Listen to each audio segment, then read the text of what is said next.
Good. Shalom, Lord of Christ. This is the I.S.U.P.K. starting on 1 West, on 25th Street, Harlem, New York, recommending GEN.YAHANNA. And I'm here with this brother, this strong brother right here. You know what I'm saying? Go ahead and tell the world what's your name.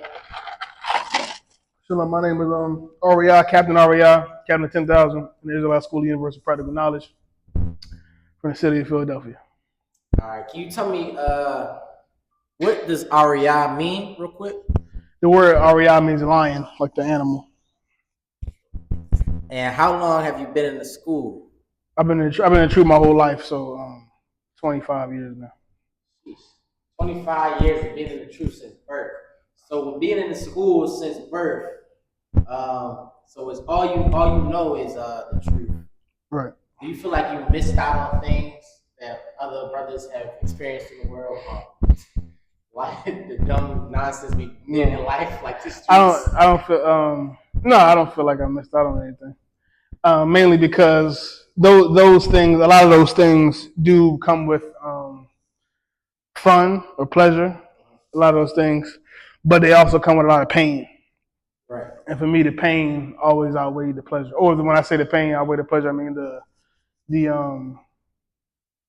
what's the word I'm looking for? The potential pain. Death always outweighed the pleasure for me. So I never really felt like I missed out on anything because, yeah, certain shit may have been fun for the brothers that was in the world that went through certain experiences, but on the back end of that is a lot of bullshit. So. Right. So like birthdays and stuff growing up, did you ever was like to your father like, why I ain't never? No, because okay, the way I see it is just because I didn't have birthday parties doesn't mean I never got a gift. It doesn't mean I never got nice things. And I don't know. I think a lot of times people in the world, it's a struggle coming to the truth because I believe a lot of times those holidays like that, like birthdays and Christmas and stuff like that, those may be the only times you get anything. I don't know if that's true or not. It probably depends on the individual. But so if the only time you get a gift is on your birthday, or the only time you get some gifts is on Christmas, not having Christmas may be a big deal to you. That's the only time your family does anything like that. But you can pick any day to be nice to your family or give your kids a gift. And then that's how my parents was to me. They didn't just because we didn't have the traditional American holidays doesn't mean they didn't buy me something. You can buy your kids with, anything. So I never really.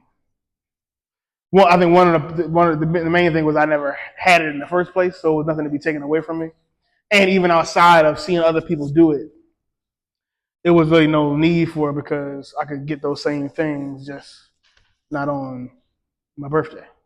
So when you went to school, it wasn't a big deal seeing like people come to school with like their birthday hats, whatever. No, it was never whatever. To me, it never really mattered. And when it came to camp, I'm assuming you went to camp at a young age. Yeah, I be, go ahead. No, what was that age? Oh yeah, I became a trooper when I was 14, I believe, and I was an officer by 15. But before that, I wasn't in the camp, but I went to camp a lot, just outside watching the camp. Yeah. So I had a good idea about camp prior to actually becoming a trooper. But yeah, I was like officially doing the work of the Lord at 14, and then I became an officer, I believe, at 15. So you being in those camps, how was your experiences as being so young? You know what I'm saying, in those camps, how was your experiences? How was it to you? Was it like scared, seeing like yelling matches and?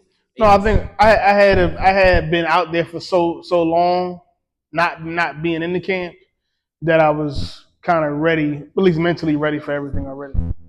Like I had already seen so much by that point. It was kind of like now it's just time to do it. It was like I guess it's kind of like anything in life that you may watch a million times.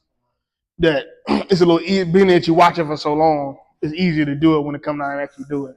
Now, I could imagine if you never, if you different than me, like you never knew about the Israelites, never knew about the I.S.U.P.K, and then you spend about maybe a year of your life watching the camp, and then around those 12 months, they say, yeah, you're gonna come out here and read, you're gonna come here and stay in post. That'd be like more of a learning curve. But I had already been watching it for so long at that point. It was just second. Yeah, I was already, I was sure if it was already anticipating being in the camp. So once I got in it, it was just kind of natural because I had been watching it for so long. So it was less of a learning curve. It was kind of easy. relatively. I won't say easy, but it was definitely a lot of responsibility. I definitely had to step up in it, but it was it was became natural for the most part. Could you give a brother or sister some advice on things like so brothers and sisters, right? Like myself, we raising children in the truth. Could you give advice for brothers and sisters that's already in the truth, raising children on who they go through when it comes to not celebrating holidays and how they going to teach their kids like certain things your father taught you or told you when you may have came from school and it was like, why I don't do this when everybody else around me is doing that? I think that as far as mainly what you got to do is you have to all the things that you hold in your heart and you believe about the truth and about those holidays and the birthdays and the things like that. You got to fully instill that in your children. And children are children. They say all the time like children are like a sponges because a child doesn't know anything. So you can tell them whatever you want to tell them, and they'll soak it up. They'll take it in and they'll live it. If you tell them, if you instill it in them. Now the problem is that you're fighting against the world all the time. So you can sit your kids down and tell them all types of stuff in the crib. Right. You can tell them Christmas is evil a million times. You can break down all the scriptures in the world, but they still got to go outside and see Christmas and see birthdays and see drugs and see Thanksgiving and see all these things, see whatever going on in their school, et cetera, et cetera. So the main thing you want to do is really everything that you know and you believe as far as being in the truth, you got to make sure the kids know the same thing. That they have the same thing. You also have to, I think a good thing is you have to give them the alternative of what the world is trying to offer. So like I was saying before, the problem is that people find a lot of comfort in these holidays because they have the memories of celebrating them and the camaraderie and the family of being celebrating these holidays. And you have to replace that, or not even necessarily replace it, but you have to get rid of that. And they have to find that camaraderie or that love in the school. So yeah, they're not gonna celebrate Christmas. They're not gonna celebrate their friends' birthdays and all that, but they can come to the school and they can celebrate the high holidays and come to the Passover. They can come to class and they can build those connections with people that are in the truth. So you really want to just do everything you can do to bring your kids around and teach the kids when you're at home and whatnot. But bring them around, bring them to class, So you can bring them to the Passover, bring them to our holidays, especially the things like the Passover, even things that sometimes it may feel like a burden to bring your kids because you got to spend money and whatnot. Bring them because they have to get fully ingrained, like you're fully ingrained. Because if they're not fully ingrained, the world is going to take them out because it's just too much temptation. So you got to bring them around as much as you can, and then they'll begin to, um, to take on what you're trying to teach them. That's something your father had implemented into you. Right. Yeah. Looking back at my life, I think that's part of the reason why I was able to stay in the truth till today. Because even though I didn't celebrate Christmas and all this and birthdays and all that, I still had a sense of, I guess you could say, community. We would say is brotherhood or love, but to put it in a more broader sense, I still had a sense of community and togetherness that some people may feel from those holidays. I got it from the school, so it wasn't just like don't celebrate Christmas and sit in this room. It wasn't like that. It was nope. You ain't gonna have no Halloween. Sit in this room. I didn't have Halloween, but I still ate candy. You know what I'm saying? I didn't have Christmas, but I still had toys and video games. I just didn't have it through that channel, through that holiday. So it was and I didn't go to birthday parties and shit like that, but I still came to the school, still had found brothers and sisters in the school that I consider my family. So even though I didn't live a typical life as far as doing the traditional American things, I still had that sense of community in the school. So what they did was basically substitute the poison that America gave you, gives blacks and Hispanics. Right. substitute it with something that's like a more healthier option. Right. Just like going on a diet. Right. Instead of eating candy and junk, they gave you fruits and vegetables and stuff like that. Exactly. It was it was like it's just a different culture, a way of life. But I still had a way of life. You know? So they actually gave you a better culture. That's right. It says we have old footage of you being a reader. It says, what was your mindset during that time, and how was your official first time speaking at camp? My first camp speaking was corny. In hindsight, my first camp speaking was corny. It was good given my age. It was good, but it just ain't had no no pizzazz. Like nobody was gonna watch it and be like, I'm coming to this. I forget what I even spoke about, but I remember where I was at. Though we was on 9th and Market. We was on 9th and Market out front of at that time it was the Gallery. Now it's some other shit. We still call it the Gallery, but there's a mall in Philly. Oh, the Gallery. Yeah, the Gallery, the mall in Philly. It was still open at that time.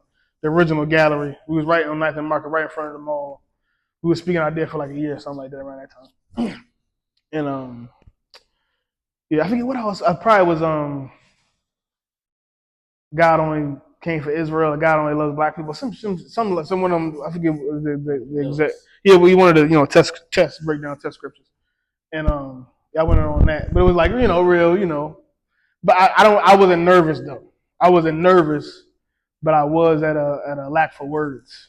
Like I didn't really at the time I hadn't trained myself enough to or I wasn't trained enough to really expound on the topics I was bringing out. But I broke the scriptures down like I knew them to be breaking down and got about it there. Just real dry. Yeah, dry is a good way to put it. But I wasn't really nervous. I just didn't have the skill set yet to really expound on what I was trying to say. You have like a crazy story when you was young at camp? Crazy story. A lot of things happened. Even before I was a trooper, a lot of things happened. Like we was in Times Square. I wasn't a trooper at this time, but we used to have camp. Well, we still occasionally have camp in Times Square. But around this time, this was probably around 2013, 14, 15, and all that. By then, I was a trooper, but around this time, probably 2013, 14, and we was having camp in New York in Times Square regularly, like every week, every Saturday.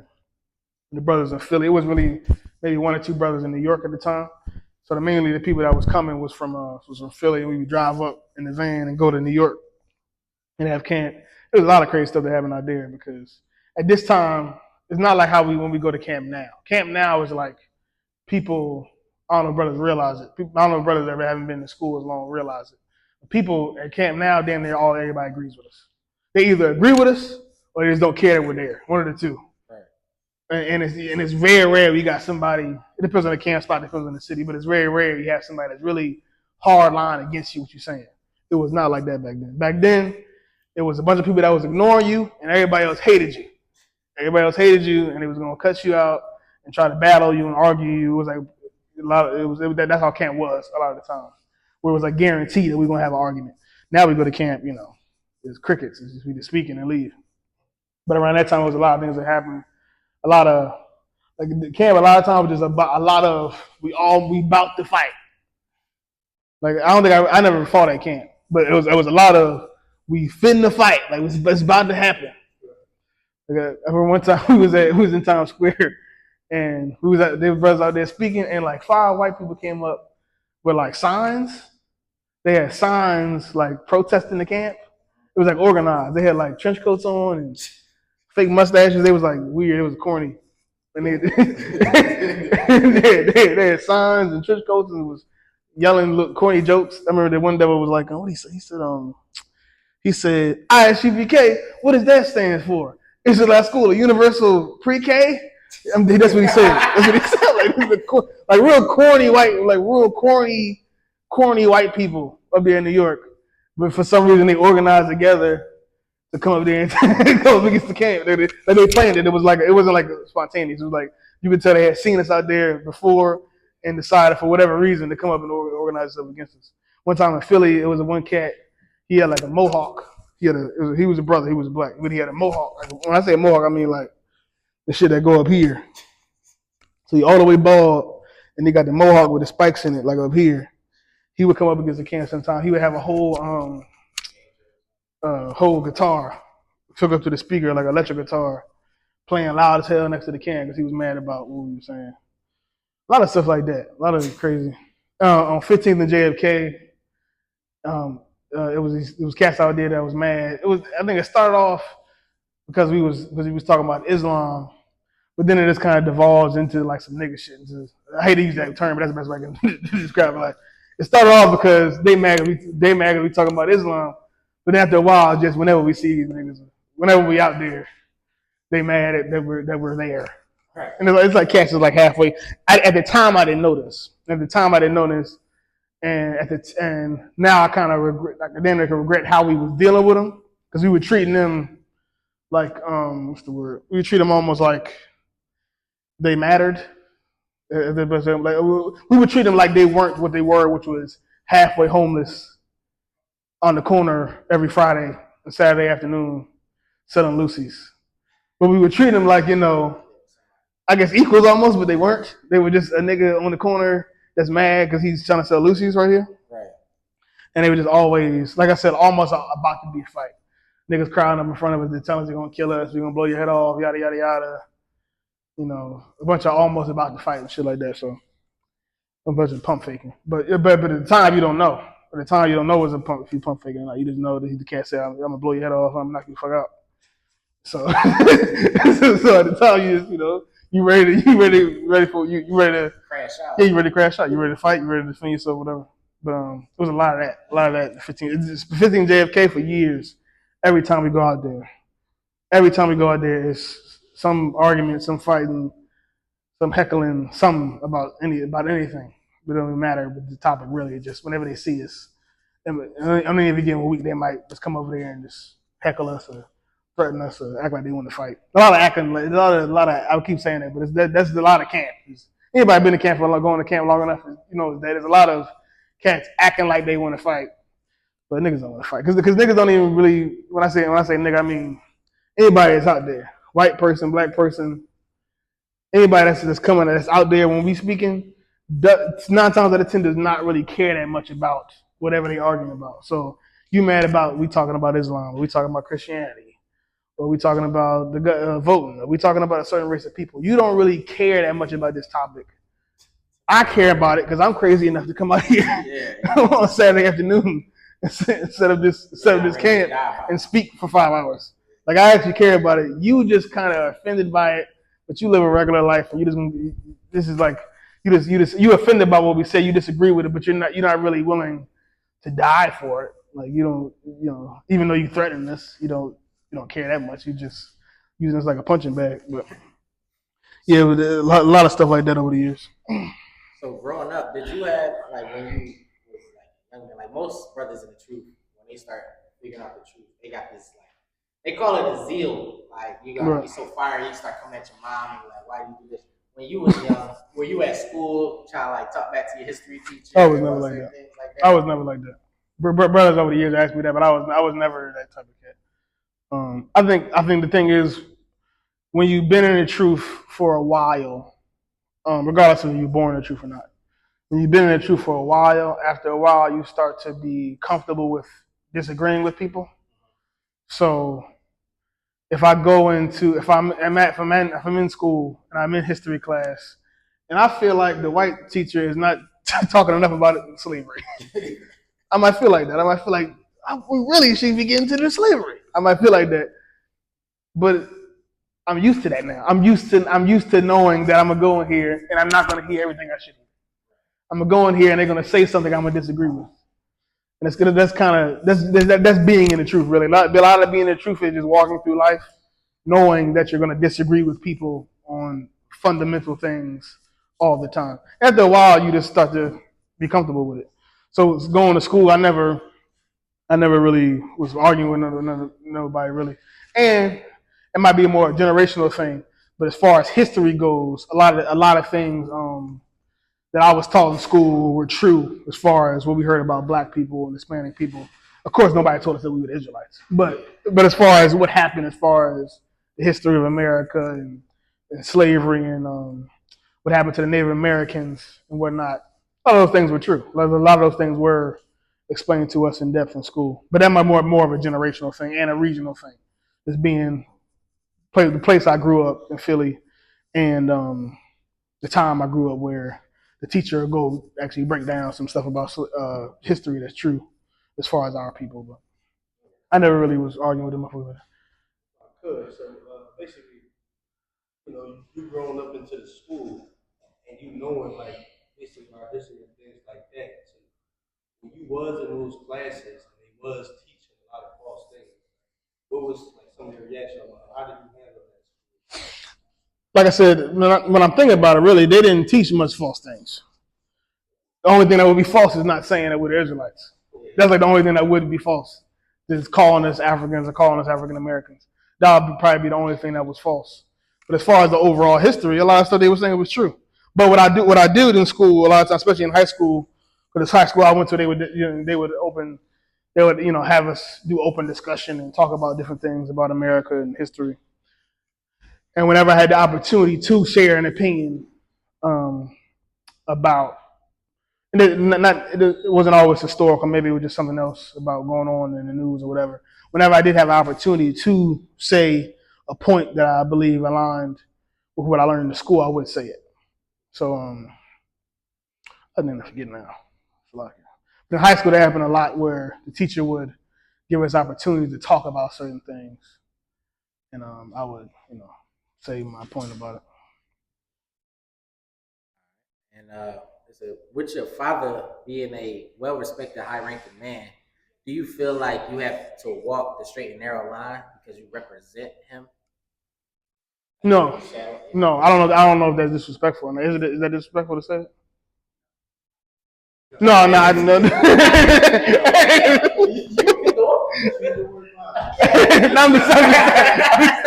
I'm answering your question, but I'm trying to see how you feel about it. No, I never felt like I had. I never felt. I'll say it like this. I never felt like I had to be in the truth, do the work of the Lord because my father was, or especially because my father is high ranking in the school. I never felt any pressure because of that. Go. That was actually my question. You feel like that you had pressure on you, being as though your father is who he is? Okay, I was sure. Okay, if there was any pressure, it wouldn't be because